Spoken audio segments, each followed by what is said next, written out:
Chez Odigo, on parle tous les jours d'expérience client, mais surtout de son importance dans le succès des entreprises. C'est pourquoi l'idée d'un podcast autour de ce sujet est née. Avec CX Voices, Odigo vous propose un autre regard sur l'expérience client. Comment ? En proposant non pas une seule voix, mais différents points de vue provenant à la fois des consommateurs, des porte-paroles de marques et d'experts. CX Voices by Odigo. Le podcast qui vous offre un autre regard sur l'expérience client.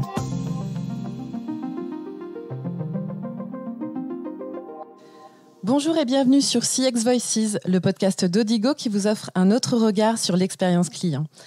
Je suis Claire Morel et pour cette première saison, je vous propose de parler des émotions. J'ai une question pour vous. Est-ce que vous vous attendez à ressentir des émotions lorsque vous êtes devant un écran, que ce soit sur un site internet ou une application mobile ?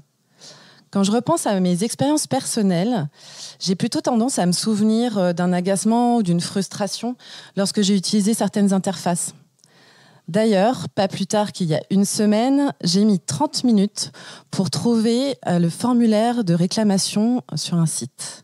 Pour savoir si l'on peut créer des émotions grâce à l'UX Design, j'ai le plaisir d'être accompagnée aujourd'hui de Marie Petit, directrice e-commerce et data au Crédit Agricole Brie-Picardie, et de Nicolas Chériot, cofondateur de Kirk, agence de stratégie UX et product design.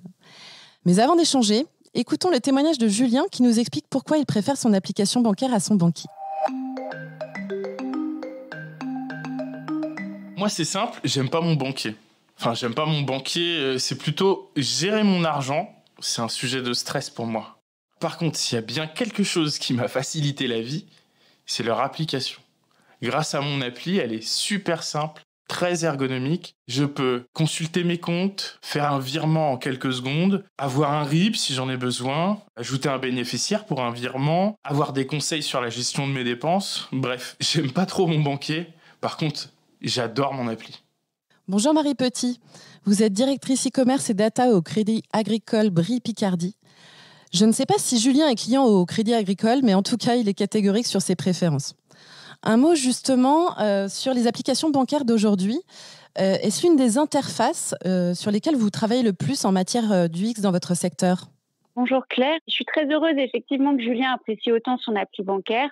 Ça m'attriste un peu plus qu'il n'aime pas son banquier parce que je crois que les deux canaux, le digital et l'humain, ont leur rôle à jouer et doivent tous les deux apporter de la valeur et de la satisfaction à nos clients. Maintenant, pour répondre à votre question, oui, les applications bancaires, elles font l'objet d'une préoccupation majeure et quotidienne pour toutes les banques et c'est un canal qui est effectivement très exigeant en termes d'expérience utilisateur. Et donc, par exemple, au Crédit Agricole, en ce moment, on travaille sur une refonte totale de notre application, son expérience utilisateur, mais ça veut dire que derrière ça tire aussi une refonte des parcours, des processus, une modernisation des socles techniques. Et l'objectif pour nous, ça va être de sortir cette nouvelle application au début de l'année 2022 avec une importante phase de bêta-test de Friends and Family en 2021. Alors, quels sont vos enjeux justement en matière d'UX au global dans l'univers bancaire et notamment au Crédit Agricole ? Quels sont vos enjeux en matière d'expérience utilisateur ? Alors, comme je disais, l'UX dans le secteur bancaire, c'est particulièrement exigeant. On va avoir des attentes et des enjeux particuliers autour du temps réel, de l'instantanéité, c'est-à-dire que nos clients ont besoin d'être sûrs du moment où les informations sont affichées, de leur valeur en temps réel. On a un enjeu de simplicité, de bonne compréhension, de rendre l'information accessible. Et ça passe notamment par une simplification des termes qui sont utilisés, du vocabulaire qui doit être celui du client et pas celui de la banque ou nos processus. Donc, on doit rendre l'information et les contenus très accessibles, très compréhensibles. Et puis, on doit rassurer, soulager les utilisateurs et les clients dans des moments d'utilisation qui peuvent être particulièrement stressants. Donc, quand on réalise un virement, quand on doit valider un paiement en ligne, quand on perd sa carte, sont tous ces moments-là où on interagit avec les applications bancaires et où l'enjeu pour nous, il est surtout de rassurer et d'alléger la charge cognitive de l'utilisateur plutôt que de créer de l'impatience, de l'agacement ou de la frustration. Bonjour Nicolas Chériot. Bonjour Claire. Vous êtes cofondateur de l'agence UX Design Kirk. À ce titre, vous aidez les entreprises à créer des applications métiers et des écosystèmes digitaux performants. Première question, À quoi ça sert l'UX design ? Tout est dans le nom, ça sert à concevoir des expériences utilisateurs. Donc, quand on dit expérience, on dit émotion. Donc, notre métier, c'est évidemment de créer des interfaces, mais de faire en sorte que ces interfaces soient cohérentes avec les besoins des utilisateurs, leurs attentes, et également en prenant en compte, évidemment, tous les objectifs business de ces applications. Justement, est-ce que l'UX design, ça permet de transmettre, de générer des émotions ? Une fois de plus, oui, c'est dans le mot. L'expérience, c'est de l'émotion. Donc, quand on dit design d'expérience utilisateur, clairement, on doit concevoir de l'émotion. Alors, on a tout un tas d'émotions qui sont disponibles. Pour simplifier, prenons les deux extrémités de cette suite d'émotions. Les émotions positives qui sont, pour la plus connue, la joie, la sérénité, l'intérêt. Et puis, les émotions négatives, la détresse, la colère, l'ennui, de la confusion, beaucoup, qu'on rencontre dans nos métiers, et l'appréhension aussi. Et tout notre travail, c'est souvent de basculer d'une extrémité d'émotions négatives à l'autre extrémité, des émotions positives. Marie, je vous pose la même question. Est-ce que, à travers l'UX, on peut créer des émotions ? Et est-ce que vous cherchez au Crédit Agricole à en susciter des émotions positives ? En tout cas, je partage entièrement ce que vient de dire Nicolas, c'est-à-dire que déjà, donc, l'expérience utilisateur, elle est faite d'émotions positives et négatives. Nous, bien sûr, en tant que designer, concepteur, on peut amplifier ces émotions, donc soit dans le bon sens, c'est-à-dire en facilitant, rendant plus simple l'expérience de l'utilisateur, ou dans le mauvais sens, en lui ajoutant du stress, en créant de l'agacement ou en lui faisant perdre du temps.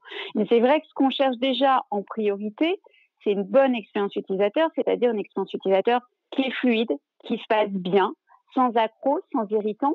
Et en fait, ça, c'est presque les expériences dont on ne se souvient pas, puisqu'en fait, si tout s'est bien passé, c'est moins marquant que la situation qui a généré de l'agacement, de l'irritation. Ensuite, je pense qu'on peut quand même essayer d'aller plus loin en cherchant à rendre l'expérience mémorable. C'est-à-dire qu'elle est mémorable si elle est tellement fluide, tellement plus rapide que ce que je vois ailleurs chez d'autres acteurs, chez des concurrents. Alors là, peut-être qu'on arrive à créer quelque chose de vraiment mémorable. Mais là, on parle de Graal en expérience utilisateur qui sont difficiles à atteindre. Mais je vois ça en tout cas dans cet aspect particulièrement fluide et rapide. C'est le cas de quand Uber arrive, ce qui est très différent. Parce qu'avant, à la limite, ça pouvait ne pas si mal marcher, la réservation par téléphone auprès de G7. Mais par contre, ce côté en 2 ou 3 clics, c'est fait. Là, on est dans quelque chose qui révolutionne vraiment la rapidité et la fluidité de l'expérience. Et après, je pense qu'on peut travailler aussi sur des petites attentions, des messages, des intitulés, des wordings qui vont être un peu différents et qui vont créer de la connivence, qui vont faire légèrement sourire. On peut aller chercher dans le souci du détail avec des petites animations, des interactions qui sont bien travaillées. On peut aller chercher des moments qui font sourire, qui font du bien. Je pense notamment à l'application Alan, la mutuelle de santé, qui fait ça très très bien. Quand votre expérience utilisateur, elle est à ce niveau, alors elle devient vraiment mémorable. Et là, vos utilisateurs ont envie de vous recommander. Et si je peux compléter ce que dit Marie, effectivement, une chose qu'il faut retenir, c'est vraiment la différence entre le temps court et le temps long. Effectivement, plus on va être sur un temps court d'utilisation, plus les émotions vont se porter sur la joie, sur l'émerveillement, quelque chose d'assez immédiat. Plus on va travailler sur un temps long, c'est-à-dire une fréquence d'utilisation plus lourde, plus on va s'orienter vers des émotions comme la confiance. D'où tout le panel des émotions sur lesquelles on peut travailler en fonction du sujet et de la fréquence d'utilisation de l'objet sur lequel on travaille. Et dernière chose, pour aller très vite, n'oublions pas que l'émotion, c'est l'esprit et le corps qui les génèrent. Et autant sur le corps, on a quelques savoirs aujourd'hui, autant sur l'esprit, on est encore dans un grand inconnu et que l'avenir en termes d'émotion en UX est encore à construire. Parce qu'on manque cruellement de données scientifiques pour savoir comment ça fonctionne. Alors, vous travaillez tous les deux, vous intervenez principalement sur des interfaces digitales. Or, quand on parle d'expérience client, on parle de parcours client. Et donc, il y a plein de points de contact qui ne sont pas forcément digitaux. Comment vous faites pour intégrer dans votre travail, Nicolas, ces autres parcours, ces autres étapes, pardon ? Alors, tout simplement, on fait de la recherche. On a un format qu'on utilise qui s'appelle l'experience mapping, donc la cartographie d'expérience qui nous permet d'aller voir ce qui se passe sur l'ensemble des points de contact et de créer une carte qui lie tous ces points de contact. Et donc, sur chaque point de contact, on va chercher à savoir ce que fait l'utilisateur, on va chercher à savoir ce qu'il pense, c'est-à-dire les questionnements qu'il peut avoir. Et puis, on va chercher à référencer ses émotions positives ou négatives. Et là, on va pouvoir, une fois qu'on aura tout sous les yeux, on va pouvoir voir, sur l'ensemble des points de contact, comment la courbe d'émotion, quelle forme prend cette courbe d'émotion, de quelle émotion on passe, peut-être en physique, à un comptoir, on va passer par une émotion très positive, puis arriver sur l'application une émotion très négative, ou inversement, etc. Donc l'idée, c'est, il n'y a pas de secret, il faut faire de la recherche, il faut cartographier tout ça. Même question pour vous, Marie, qui travaillez majoritairement sur l'expérience client en ligne au Crédit Agricole. Comment vous faites pour que ces interfaces digitales s'intègrent parfaitement dans le parcours client ? Alors, c'est vrai que je travaille majoritairement sur l'expérience client en ligne, mais en fait, on a beaucoup de parcours justement qui vont être interruptibles ou interopérables. Donc, par exemple, on peut commencer un devis pour une assurance en ligne et finalement souscrire avec un conseiller au téléphone. Ou on va faire une simulation pour un crédit immobilier sur notre site et puis reprendre son dossier avec un conseiller en agence. Donc très concrètement pour ça, en fait, moi je travaille beaucoup avec les autres services et activités de la banque, donc avec le réseau d'agences, avec l'animation commerciale, avec les centres de relations téléphoniques.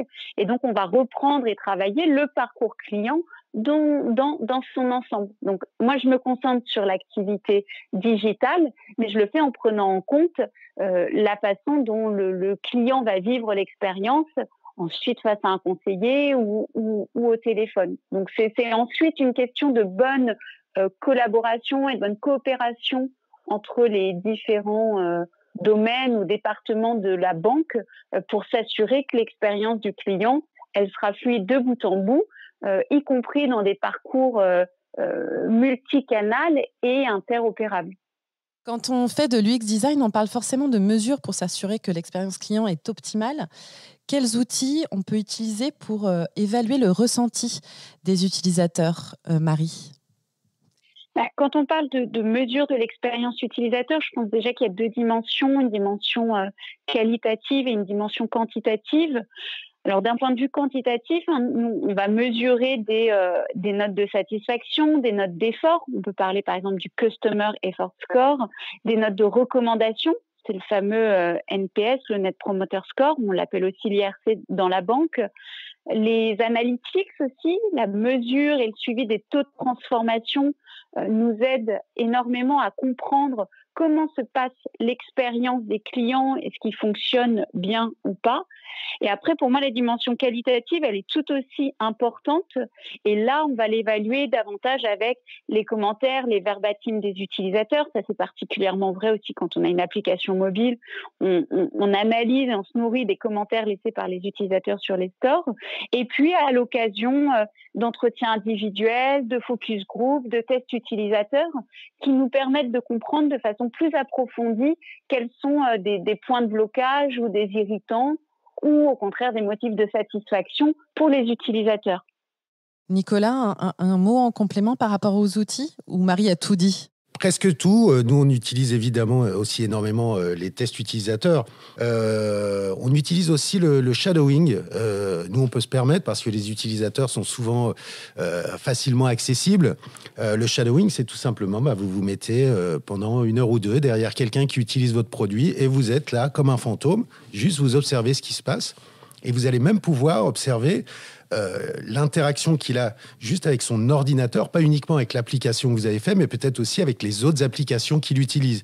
Et du coup, ça va vous donner des idées pour optimiser aussi votre propre application, parce que tout ça est un système. Il faut prendre en compte cet écosystème. On travaille rarement avec un seul logiciel ou avec un seul objet. Et donc, tout ça doit être pris en compte. Comment tout ça interagit au-delà de sa propre interface, comment tous les outils interagissent entre eux. Merci à tous les deux. Merci.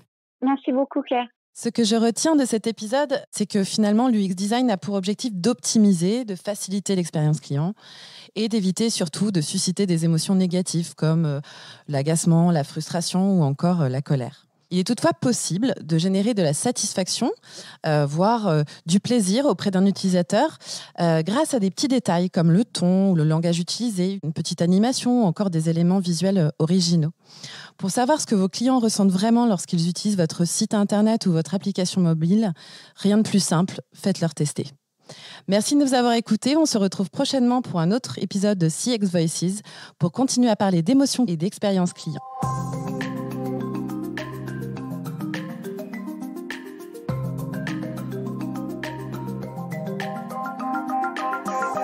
Customer Experience Voices.